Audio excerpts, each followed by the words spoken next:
नमस्कार, आप देख रहे हैं वीके न्यूज। मैं हूं दिवाकर विक्रम सिंह। मेरे पीछे चल रहे इस वीडियो को गौर से देखिए। संसद में जो कुछ भी हुआ और आज तक जो कुछ भी हो रहा है उसकी गूंज मध्य प्रदेश में तो नहीं सुनाई पड़ रही है, छत्तीसगढ़ में तो नहीं सुनाई पड़ रही है, लेकिन राजस्थान विधानसभा में बहुत कुछ दिख रहा है। आज राजस्थान विधानसभा में सभी नए विधायक शपथ ग्रहण समारोह में बाकायदा शामिल हो रहे थे, शपथ ले रहे थे और आसन पर जा करके हाथ मिलाते हुए अभिवादन कर रहे थे। और इस एक तरह से ये स्वागत का दिन होता है। लेकिन गौर से देखिए, सचिन पायलट और अशोक गहलोत को किस तरीके से उनके दाहिने बाजू पर काली पट्टी बंधी हुई है। काली पट्टी बांध करके आज शुरुआत किया है इन्होंने विपक्ष की भूमिका में आने की एक प्रक्रिया है। और देखिए कि इनके साथ जितने भी कांग्रेसी नेता हैं वो सभी काली पट्टी बांध करके आए हैं।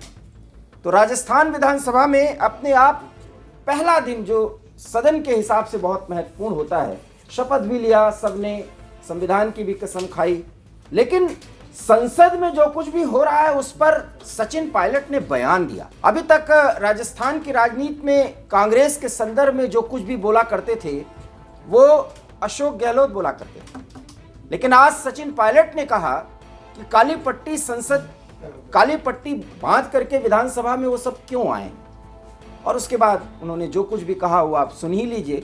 कहा, ये बता भी देते हैं आपको कि सदन में, दोनों सदनों में संसद के जो कुछ भी हो रहा है लोकतंत्र के लिए बड़ा खतरा है, बड़े खतरे का संकेत है, अपमान हुआ है और विपक्ष के साथ जो कुछ भी हुआ है उसके विरोध में हम काली पट्टी बांध करके आए। हालांकि विपक्षी सांसदों का जिनका निष्कासन हुआ है एक रिकॉर्ड तो बन ही चुका है। हालांकि इस तरह के निष्कासन की प्रक्रिया जो है ऐसा कोई नहीं कि पहली बार हो रहा है, लेकिन रिकॉर्ड बना है। राजीव गांधी जब प्रधानमंत्री थे तब भी 68 सांसदों को बर्खास्त निलंबित किया गया था। और वो भी मुद्दा बहुत ही सोचने वाला है, जानने वाला है, इस पर फिर कभी बात करेंगे। लेकिन इतना ज़रूर है कि जब काली पट्टी के संदर्भ में सचिन पायलट बहुत ही आत्मविश्वास के साथ बोल रहे थे तो ऐसा लगा कि सचिन के हाथों में कांग्रेस की पूरी कमान आ गई है। लेकिन आप गलतफहमी में हैं, ये तय सचिन ने नहीं किया था, इसका भी फैसला अशोक गहलोत ने लिया था। ये बहुत महत्वपूर्ण जानकारी है क्योंकि ऐसा माना जाने लगा था कि इंडिया अलायंस की बैठक के ठीक 1 घंटे पहले, आप कह सकते हैं कुछ ही समय पहले, मल्लिकार्जुन खड़गे कांग्रेस के अध्यक्ष, उन्होंने बाकायदा एक समिति बनाई 5 लोगों की।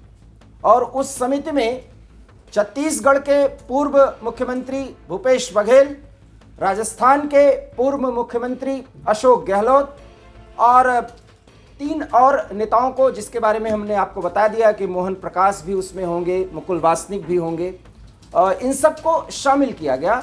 और इनका काम ये होगा कि ये देखेंगे कि सीट शेयरिंग पर जो भी बात इंडिया अलायंस के धड़ों में हो उसमें कांग्रेस का पक्ष तो ये रखें ही रखें, साथ ही सीट शेयरिंग का एक उचित फॉर्मूला क्या हो सकता है उसके बारे में बताएं। बड़ी बात यह है कि मध्य प्रदेश से कमलनाथ का नाम नहीं आया, तो इतना तो तय ही हो गया कि कमलनाथ का पत्ता लगभग कांग्रेस की केंद्रीय राजनीति में भी फिलहाल कट गया, आगे आ जाए तो नहीं कहा जा सकता। लेकिन अशोक गहलोत का जब नाम इस तरह से उनको इस समिति में जब लाया गया तो ये माना जाने लगा कि अब वो नई दिल्ली की राजनीति करेंगे और खास करके अगले मई तक वो ये राजनीति करेंगे। और ये जो वैक्यूम आएगा कांग्रेस की राजनीति में, उस वैक्यूम को एक युवा नेता के नज़रिए से सचिन पायलट पूरी बात रखेंगे कांग्रेस की। और लोकसभा में जो कुछ भी जनता का विश्वास अशोक गहलोत के नेतृत्व में कांग्रेस की सरकार ने 5 वर्षों के कार्यकाल के दौरान प्राप्त किया और उसके बाद उसको खो दिया, उसको फिर से हासिल करेंगे और लोकसभा में ज़्यादा से ज़्यादा सीटें कांग्रेस को जिता करके देंगे। क्योंकि राजस्थान ही एक ऐसा स्थान है जहां पर कांग्रेस को इंडिया अलायंस के किसी अन्य धड़े से ज़्यादा संघर्ष नहीं करना पड़ेगा।